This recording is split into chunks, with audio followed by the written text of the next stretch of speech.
আসসালামু আলাইকুম। কেউ আমার মতো এরকম ভুল কখনো করবেন না।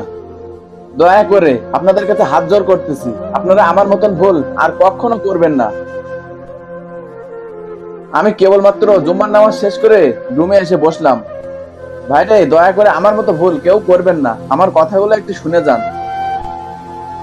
আমি এখান থেকে আরো 5 মাস আগের কথা বলতেছি।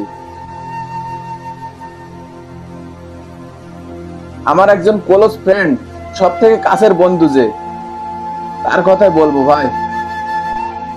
আমি একজন গরিব মানুষ ভাই, আমার সাথে এরকম করাটা ঠিক হচ্ছে না। আসলে বন্ধুত্বের সম্পর্ক কিংবা যতই গভীর সম্পর্ক থাকুক না কেন, সম্পর্ক টিকিয়ে রাখা খুবই সহজ এবং আবার খুবই কঠিন। টাকা হাওলাত দিলে সম্পর্ক নষ্ট হয়ে যায়, এটা 100%। ভাইরে, আমি এখান থেকে আরো 6 মাস আগে আমার এক ফ্রেন্ডকে আমি টাকা ধার দিয়েছিলাম।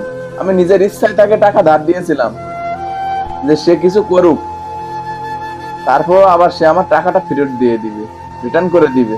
তাকে কিছু করার জন্য দিয়েছিলাম, সে টাকাটা নিয়ে খেয়ে ফেললো ভাই। আমার টাকাটা আর ফেরত দিচ্ছে না। দেবে দেবে করে 5-6 মাস আরো ঘুরাইছে, টাকাটা এখনো দিচ্ছে না। আরে, আমি গরিব মানুষ, তার সুবিধার্থে, তার উপকারের জন্য আমি টাকাটা দিয়েছিলাম। এখন ভাই আমার বাল বাচ্চা, আমার ফ্যামিলি না খেয়ে আছে। তাকে বললেও শুধু সময় নাই, টাকাটা আর ফেরত দিচ্ছে না। আমি কি অপরাধ করেছিলাম টাকাটা আমি নিজের ইচ্ছায় তাকে দিয়ে? আমার মতো ভুল আপনারা কখনোই করবেন না। দয়া করে দয়া করে কাউকে টাকা হাওলাত দিবেন না, টাকা ধার দিবেন না। টাকা ধার দিলে সম্পর্ক নষ্ট হয়ে যাবে। জীবনে যাকে বিশ্বাস করেছিলাম, সেই সব থেকে দুর্দিনে আমার পেছন থেকে ছুরিটাই মারলো। তাকে বিশ্বাস করে তাকে টাকা ধার দিয়েছিলাম, আমার দুর্দিনে কেউ পাশে থাকলো না। এটাই কি দুনিয়ার নিয়ম? এটাই কি আমি বন্ধুর কাছে চেয়েছিলাম? তার তার ভালোর জন্য, তার ফ্যামিলির দিকটা চিন্তা করে সে যাতে একটু সফল হতে পারে, সেই কথা চিন্তা করে তাকে টাকাটা ধার দিয়েছিলাম। আর আজকে সে আমাকে টাকাটা ফেরত দেবে দেবে বলে 5-6 মাস ঘুরাই ফেলছে ভাই, টাকাটা এখনো দিল না।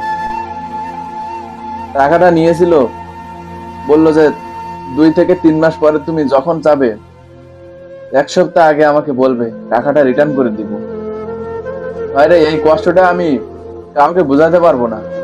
আমার ফ্যামিলির থেকে নিষেধ করছিল যে টাকাটা দিও না, সম্পর্ক নষ্ট হয়ে যাবে।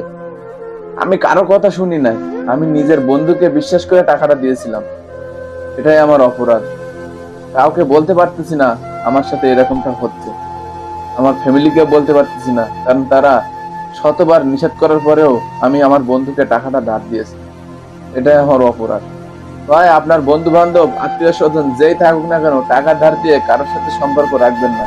সম্পর্ক ভালো থাক কিংবা খারাপ থাক, টাকা ধার দিবেন না কখনো। ভালো থাকবেন সবাই, দোয়া করবেন যেন আমি আমার টাকাটা ফেরত পাই। আমি খুবই কষ্টের মধ্যে আছি, আমার টাকাটা রিটার্ন করে দিলে আমি খুবই উপকৃত হতাম। ধন্যবাদ সকলকে।